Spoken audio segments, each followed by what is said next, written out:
Olá pessoal, tudo bem? Um prazer estar aqui com vocês. Eu sou o professor Borges. Talvez essa seja a nossa primeira aparição aqui, né? Talvez essa seja a primeira vez que nós conseguimos esse contato visual, apesar de que por vídeo é um pouco complicado, a gente sabe, toda essa questão dessa situação pandêmica aí nos obriga a ficarmos assim, né? Distantes. Esse convívio, essa troca de calor humano é importante para o nosso aprendizado e infelizmente a gente está restrito, né? A gente está impossibilitado de poder estar trocando esse nosso carinho, né? Essa nossa aproximação, ela foi infelizmente interrompida aí, né? Mas olha só, eu sou o professor Borges, sou formado em História e esse ano letivo nós vamos trabalhar a disciplina de História com vocês aqui do segundo ano, tá certo? Eu espero que até o final do ano a gente consiga ter um resultado satisfatório e que a nossa convivência seja o mais harmônico possível, tá certo? Olha só, pessoal, eu tento fazer com que as minhas aulas sejam mais divertidas, né? Mas tem coisas que, infelizmente, não tem como ser diferente.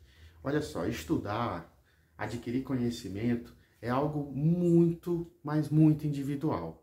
Então, às vezes, a gente consegue com uma pessoa, às vezes a gente consegue lendo, às vezes a gente consegue escrevendo, às vezes a gente consegue vendo um vídeo, às vezes uma explicação simples faz com que a gente consiga compreender alguma coisa que a gente passou horas lendo e não conseguiu compreender, né? Então, toda essa formação, toda essa formação do conhecimento, ela tem suas peculiaridades, tá certo?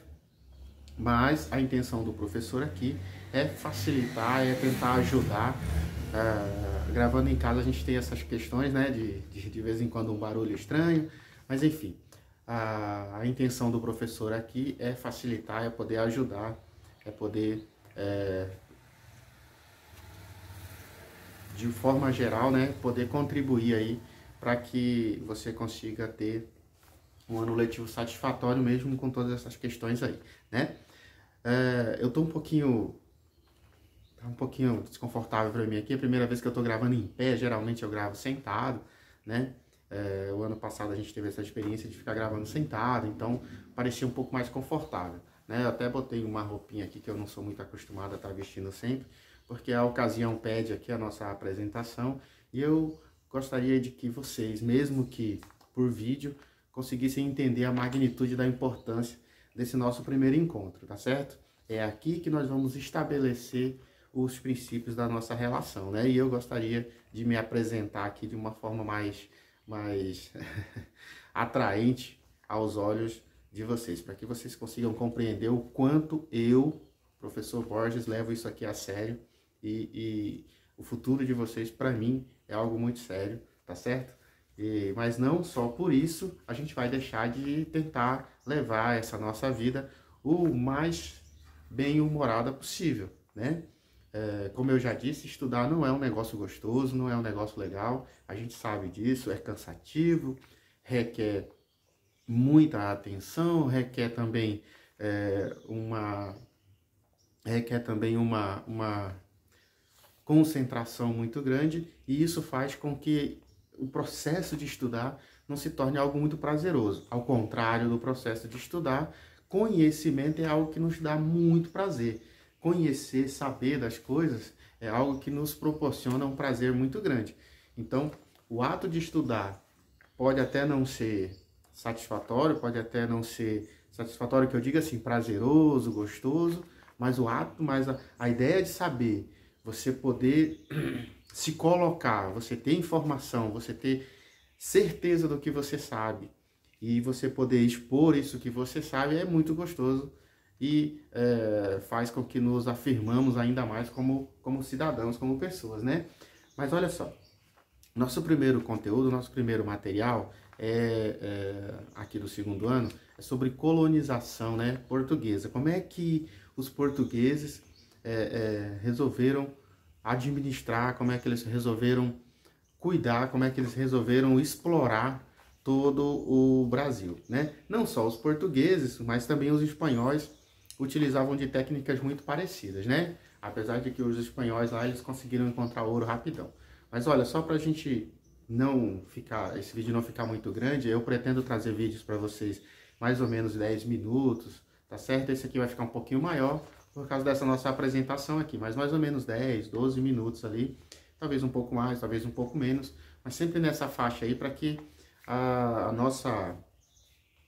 essa nossa explicação não se torne algo cansativo, maçante, para que quando chega no final do vídeo a gente não tenha esquecido já o que o professor falou lá no começo, tá certo? Então vamos falar então de colonização portuguesa, a colonização, a administração e a influência religiosa aqui na América Portuguesa, tá certo? Então vamos lá então, eu trouxe algumas anotações aqui porque o professor também não é nenhum super inteligente, né? Eu sou como você, um cidadão comum, uma pessoa comum, e a gente precisa ter as nossas anotaçõezinhas ali para que a gente não se perca. Então olha só, primeiro, como é que se deu esse processo de chegada dos portugueses aqui? A gente sabe que as grandes navegações, né, a expansão marítima, seja lá o nome que você tem aí no seu livro didático, mas enfim, a gente sabe que a intenção da expansão marítima, das grandes navegações, eram encontrar novas rotas comerciais, principalmente com as Índias, por isso o nome índios, enfim. Toda essa gama de informação provavelmente você já tem, né? Você já sabe. Então, esse processo deu-se com os descobrimentos, né? Ou seja, deu-se com a chegada dos portugueses aqui na América, tá certo? E a intenção desses portugueses era facilitar o comércio, era obter lucro com essas rotas comerciais, tá certo? Olha só, a partir daí então, da descoberta, né? E eu falo descoberta entre aspas, porque os historiadores sempre têm essa discussão aí entre descoberta e chegada, mas vamos utilizar descoberta ou chegada, né? E essa chegada dos portugueses aqui então se deu por volta de 1500, né? A gente tem lá a data da descoberta do Brasil, e aí isso aí é conteúdo, coisa lá de primária, e a gente sabe disso. Só que é o seguinte, pessoal, os 30 primeiros anos após essa chegada dos portugueses, os portugueses não demonstraram muito interesse, a coroa portuguesa não demonstrou muito interesse com essas terras, né? Então houve poucas expedições, né? Poucas vezes os portugueses se fixaram por aqui. Existiam portugueses que se fixavam, mas de forma mais autônoma, né? Alguns até fugidos. Mas então, a coroa portuguesa, efetivamente falando, ela não via essas terras como um lucro eminente, como algo que pudesse ser satisfatório economicamente. Então, como é que se dava esse processo aí nesses 30 primeiros anos? O período pré-colonial, esse é o termo que a gente utiliza, período pré-colonial. Nesse período pré-colonial, a conexão dos portugueses, da coroa portuguesa com o recém-descoberto Brasil, se dava apenas por algumas expedições, e aqui era também um ponto de parada, né, de reabastecimento, para que pudesse chegar em outros lugares. Então, o principal produto que eles tiravam daqui nessa época era o pau-brasil, alguns vegetais, alguns animais, né, algumas plantas, alguns animais, mas principalmente o pau-brasil. E esse processo era dado por escambo. A gente pode entender que nem todos os indígenas eram contra esse convívio, né? Nós tínhamos indígenas chamados pacíficos, e esses caras faziam esse comércio, esses nativos faziam esse comércio com os europeus. E não era só com os portugueses. Tá aí o motivo dos portugueses colonizar essa terra. A possibilidade de perder essa terra fez com que os portugueses abrissem os olhos, né? Fez com que a coroa portuguesa enxergasse ali um prejuízo, né? Então, o que não estava dando lucro agora pode causar prejuízo, porque eles podem perder essas terras. Então, o que a coroa portuguesa resolve fazer? Colonizar essas terras. Mas como a coroa portuguesa não tinha dinheiro é um negócio bem complicado, como a coroa portuguesa não tinha dinheiro para investir aqui, né? Não conseguia fazer com que os investimentos da coroa fossem colocados aqui, ou não queria, enfim. Não tinha esse dinheiro, o que a coroa portuguesa fez? Resolveu pegar alguns portugueses, né? Alguns até nem eram portugueses, porque essa ideia de de nacionalidade, essa ideia de pertencimento a uma nação, né, com a ideia de pátria, disso tudo, isso só foi criado um pouco mais depois, né? Então, olha só, então os portugueses pegaram esses caras, mandaram para cá e deram uma grande quantidade de terra para esses caras, né? Dividiu essa terra em capitanias hereditárias. Olha um termo importante aí para que você anote. Capitanias hereditárias. E essas capitanias hereditárias eram grandes frações de terras, né? O que corresponde talvez hoje a um estado inteiro aí. Se você pegar talvez Rondônia, Acre, talvez algumas capitanias dessas pudessem ter essa magnitude, essa grandeza toda de terras. O que era um ponto negativo, porque é muito difícil você administrar isso tudo. Hoje já é difícil, você imagina naquela época, com todas as dificuldades. Muitos desses capitães donatários não tinham dinheiro, né? Então eles buscavam financiamento com outras pessoas. Muitos dos financiadores eram holandeses, e aí a gente vai ver lá na frente que os holandeses também têm influência na formação do nosso país, tá certo? Então, olha só, essas capitanias hereditárias, grandes frações de terras, que eram dadas para ser administrada por esses capitães donatários. Esses capitães donatários recebiam uma carta floral. Essa carta floral era um documento que determinava o que esses caras podiam ou não podiam. Eles podiam muitas coisas. Na verdade, eles podiam quase tudo, porque estava muito longe da coroa, então esses caras podiam quase tudo. Mas essa carta regia algumas características importantes, como, por exemplo, a criação de impostos, a administração, o combate ao indígena, né? A posse dessas terras, essa posse, mesmo que não era uma posse efetiva, porque essa terra era da coroa, e aí o rei podia tomar, podia pegar de volta assim que quisesse. Então, a administração era toda feita por esses capitães donatários. Então, o Brasil, ele tinha diferentes leis dependendo da sua capitania hereditária, dependendo do seu capitão donatário, tá certo? Como isso não deu muito certo, porque era muito longe da metrópole, os índios atacavam, nem todos tinham dinheiro para plantar, nem todas as terras eram produtivas, né? Era algo muito novo, difícil de ser administrado, então algumas capitanias, ou quase todas as capitanias, fracassaram. Pernambuco e São Paulo, né, que era São Vicente na época, essas foram as duas que se mostraram aí no melhor desenvolvimento. São Vicente porque tinha mais gente, Pernambuco porque era mais perto da coroa, né? Ali, se você pegar o mapa, você vai ver que a parte mais próxima de Portugal, na época, e acho que talvez até hoje, seja aquela região do Nordeste ali perto de Pernambuco. Então essa proximidade, né, que não era próximo assim, né, tinha o marzão todo, né, o oceano todo, mas enfim, foram as duas capitanias que conseguiram se destacar, né, que não abriram falência. Havia essa troca de capitães donatários, né, e isso era algo pertinente à administração, isso é natural. Como essas capitanias hereditárias não obtiveram uma lucratividade, não tiveram uma vantagem tão boa assim para a coroa e nem para esses capitães donatários, porque alguns foram mortos, enfim, né? Então a coroa portuguesa resolve centralizar essa administração. A administração portuguesa passa a ter um governo geral no Brasil, né? O primeiro governador geral é o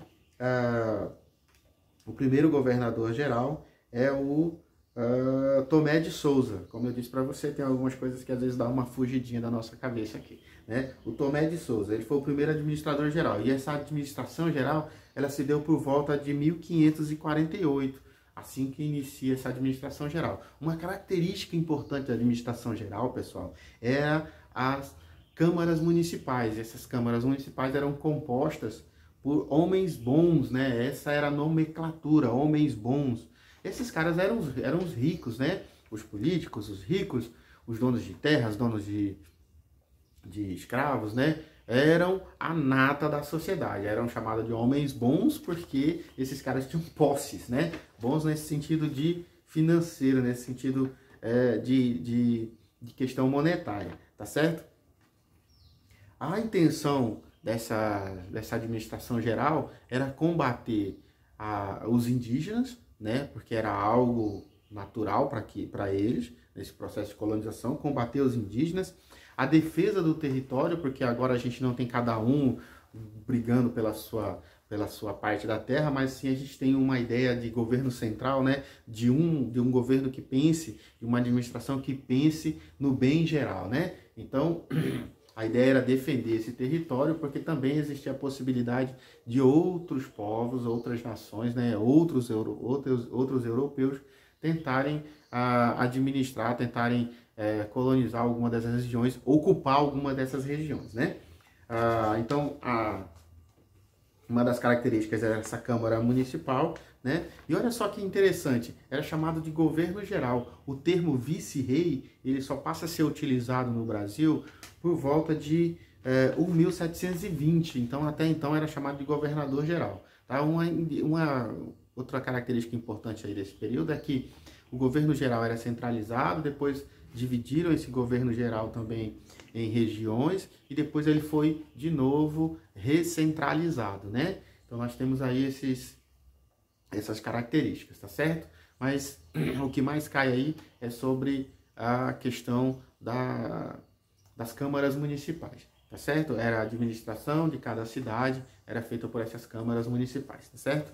O nosso último tema aí, a gente fala isso, nós estamos aqui nessa explicação bem rápida, para que isso aqui levante curiosidade em você. Então, eu estou aqui para fazer com que você se interesse um pouco mais por esse assunto e busque algumas informações. Então, muitas vezes eu deixo alguma coisa no ar, eu deixo alguma pergunta aqui em aberto, né, para que você consiga aí buscar essas informações. Como eu já disse, estudar é um ato quase que solitário, né, e doloroso, né? Falando da religiosidade, olha só que interessante, cara, esse aspecto aqui, que é o aspecto da religiosidade nesse período. A igreja, lá na Europa, estava sofrendo um desgaste, estava sofrendo uma perca de fiéis muito grande, porque na Europa passava-se pela reforma protestante. Muita gente estava deixando a igreja católica e seguindo outros princípios religiosos, né?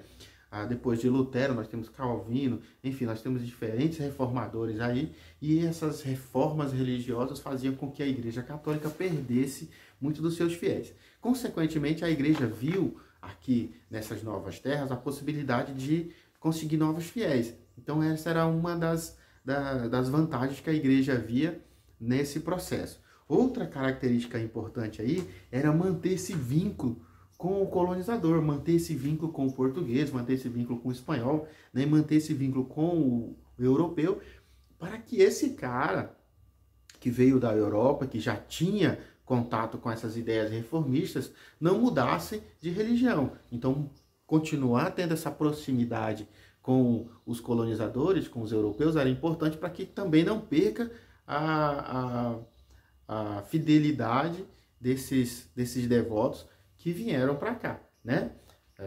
Era possível acontecer. Então, essa era outro ponto aí importante que a igreja via.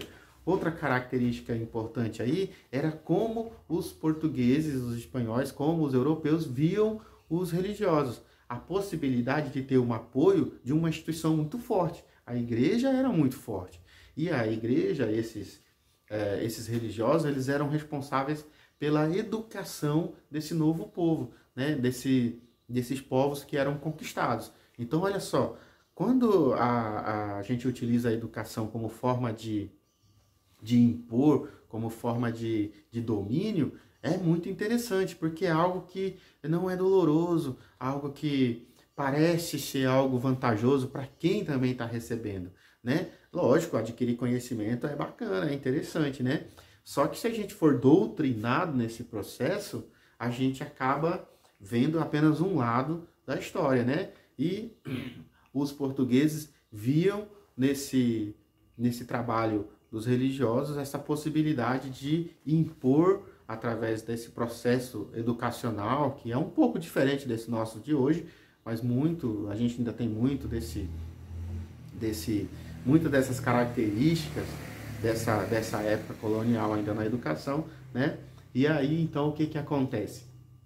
Era vantajoso para os religiosos, era vantajoso para a coroa, era vantajoso também para esses administradores, esses colonizadores, né? Vamos lembrar, pessoal, que a ideia de propriedade privada ela não existia no Brasil, tudo era da coroa, tudo era do rei, tudo era de Portugal, tá certo? Não se fazia nada sem autorização do rei. É lógico que acontecia muita coisa que o rei não sabia, muita coisa que o rei até talvez não gostaria que acontecesse, né? Devido à distância, ao tamanho do Brasil e essa administração ser uma administração ultramarina, né? Uma administração que ultrapassa o mar aí, tá certo? Nos nossos próximos encontros, a gente vai trazer outros conteúdos. Eu espero ter contribuído com a essas informações que eu trouxe para vocês sobre a administração, sobre a colonização e sobre a religiosidade no Brasil nessa época. Vamos lembrar, pessoal, de religiosidade, um negócio que eu lembrei aqui agora, que é interessante, é que quando você impõe a sua religião sobre um outro povo, sobre um povo conquistado, e a gente também está falando dos escravos, né, dos africanos que vieram trazidos para trabalhar aqui no Brasil, a gente está subjugando, né? A gente está determinando, a gente está dizendo que o que a gente pensa, o que a gente acredita é mais importante e deve sempre subjugar e deve sempre sobrepor ao que o colonizado, aquele cara que é explorado, pensa, age ou tem como característica cultural, religiosa, enfim. A ideia do colonizador sempre se sobrepõe à ideia do colonizado, à ideia do explorado, tá certo? A gente sabe que nesse processo todo, nem sempre isso foi tão fácil, foi tão bonito, assim como a gente às vezes vê nos livros, nos contos, enfim. Mas é um processo doloroso, é um processo complicado, muita gente morreu, né? Inclusive a ideia de matar indígena nem era considerado crime, a ideia de matar indígena, de matar escravo descendentes da África, nem era caracterizado como crime nesse período aí. Então a gente percebe que a ideia era impor, era dominar realmente, tá certo? O professor Borges fica por aqui. Espero ter contribuído, peço desculpas aí para esse nosso primeiro vídeo ser um pouco maior do que eu disse que seria, né? Mas é necessário, pela nossa apresentação, esse nosso primeiro contato. Eu gostaria de dizer aqui também que eu vou deixar nas descrições do vídeo o link de um livro, né? E também vou deixar ali o meu contato pessoal. Eu estou à disposição de vocês, tá certo? Eu fico muito feliz quando alguém me pergunta alguma coisa, quando alguém tem alguma dúvida, né? Não pela parte da dúvida, mas pela parte de ser consultado, como eu disse, ter conhecimento é bacana, é legal, é prazeroso, quando a gente consegue transmitir, quando a gente consegue relatar, quando a gente consegue conversar sobre isso, né? Então, vou deixar ali o número do meu telefone, o WhatsApp. Pode me colocar no grupo da sala de aula aí, eu até fico muito feliz quando esse contato com a sala de aula fica maior, né? Vou deixar ali, vou deixar a descrição eu vou deixar o link do livro, né? E também vou deixar ali as páginas que a gente deve estudar, tá certo? Para as turmas da manhã, nós perdemos muito da nossa carga horária. Então, esses vídeos aqui vão ser importantes para vocês. Para as turmas da noite, que a gente ainda mantém a mesma carga horária, a gente vai ter um tempo maior para poder estar estudando sobre esses assuntos que fazem parte do nosso currículo anual, tá certo? Então, é uma oportunidade da gente poder aprofundar ainda mais o conhecimento nesses assuntos que fazem parte do nosso currículo, tá certo? Como eu já disse, eu sou o professor Borges, é sempre um prazer estar aqui com vocês. Um forte abraço e até o nosso próximo encontro.